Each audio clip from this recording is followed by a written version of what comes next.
The Minnesota Vikings, man. The Situational Masters. We just need to accept the fact that the Vikings are an elite football team in the NFL this year, man.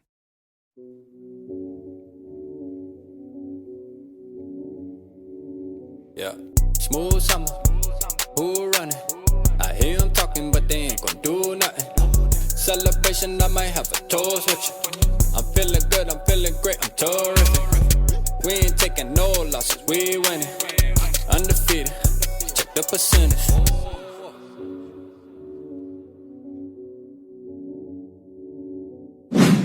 Minnesota Vikings pull off the win yesterday against the New York Jets. I wanted to sit back and soak this game in before I gave y'all a video. Now, I went live last night with Dave, but y'all know the live parties, especially after a victory, be lit, bro. Like, it'd be a bunch of people in there. We had some people tap in. We appreciate everybody that tapped in, man. We're going to continue to do those, and we appreciate y'all for just getting involved, man. You know, I'm big on letting y'all, the supporters and everybody, get involved with the channel, man. If y'all want to join, hit the button. Nobody won the purple lottery, all right? So we on to the next week, man. We got the Lions this week.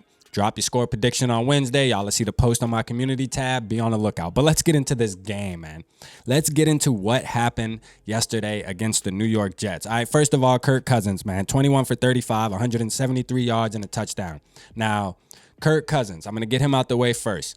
He missed a bunch of throws, and even some of the throws that he did hit on target, they just weren't getting placed in the right position. Now, this is the thing.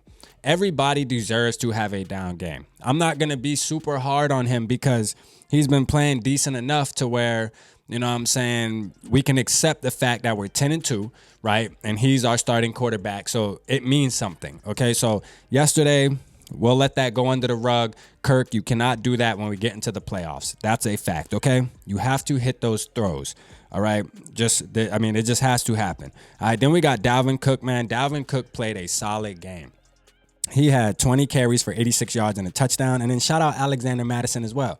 The running back duo. I mean, even though Mac only had one attempt, or I think he only had like one attempt or something like that, maybe a couple more. But he had 14 yards, but he had a touchdown. All right, that was a great run down in the red zone for the score. Got to give him that, man. You know what I'm saying? Got to give him that. JJ, 45 yards, 7 receptions, and a touchdown. Solid game. You know what I mean? This is a game where it was a complete team effort as far as the offense goes. Now, we had times to put this game away. And we didn't. We should have put this game away in the second quarter. Before halftime, this game should have been 20. I think it should have been about 24-3. It should have been, that's the score going into halftime. But we didn't. We let them come back from a 17-point deficit. And they were chipping away with field goal after field goal after field goal. But we have to give props to the defense. When it mattered the most, just like a lot of other games this season, when it matters the most, they show up. Situational Masters, man. In this video, I'm going to give a big shout out to Cameron Bynum.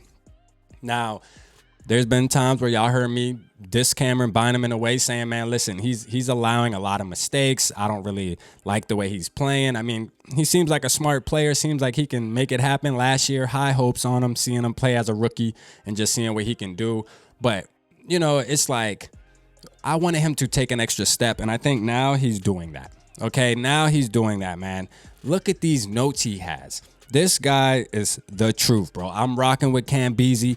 This makes me actually fall more in love with him, just knowing that he studies the game. And, you know, even Kirk mentioning the Situational Masters class that they do on Friday, it's working. It's showing. That's why we are 10-2, man. People say we frauds. Fall back. The Vikings are not frauds, bro. You don't become 10-2 off luck. Okay, that's just not how the NFL works. You're not 10-2 off luck. Luck does not exist in the NFL, especially if you're showing consistency, okay? It's one thing to have a lucky catch or maybe the ball fumbles, a lucky bounce, the ball bounces your way.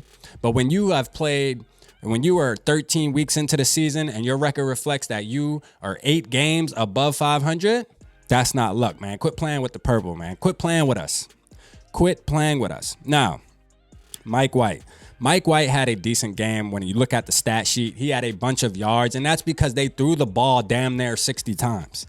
If you throw the ball, I don't care. If me or you throw the ball 60 times in the NFL, we're going to have 300 yards as well. You know, they just threw the ball a lot. So, I mean, at the end of the day, part of that was us having taken a 17-point lead early, and they had to throw the ball to try to catch up. They were kind of shying away from the run.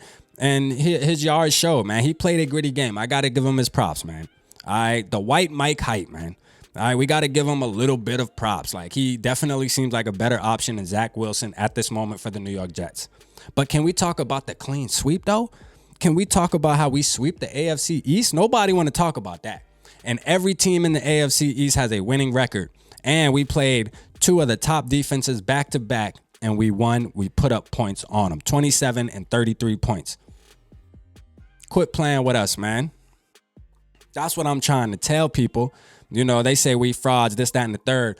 We have to handle business these last couple weeks in the season and start really putting games together and really put a team away. I think that is the next level for the Minnesota Vikings is when you're up by 17, let's go up by 24. Let's go up by 24 and put the nail in the coffin. Once we can figure that out, because I feel like we have everything else in order, man. The team is sitting here saying, you know, the defense especially is saying they'll allow yards, but eventually they know somebody's going to make the play. They know somebody is going to make the play.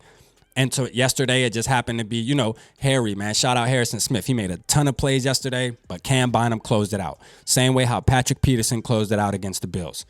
It's happening, man. We just have to realize that the Vikings are this type of football team, and we are elite at it. We are elite at situational football. No team wants to see us in the fourth quarter in a one-score game.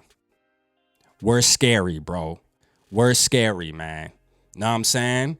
So, you look, 10-2, man. Let's ride. Y'all make sure y'all talk y'all purple smack all week. We're playing the Lions. I don't want to hear nothing about Jared Goff or none of that about how we should worry about this team. None of that, okay? The Lions are the effing Lions. We are the superior franchise. We need to act like it. We're 10-2.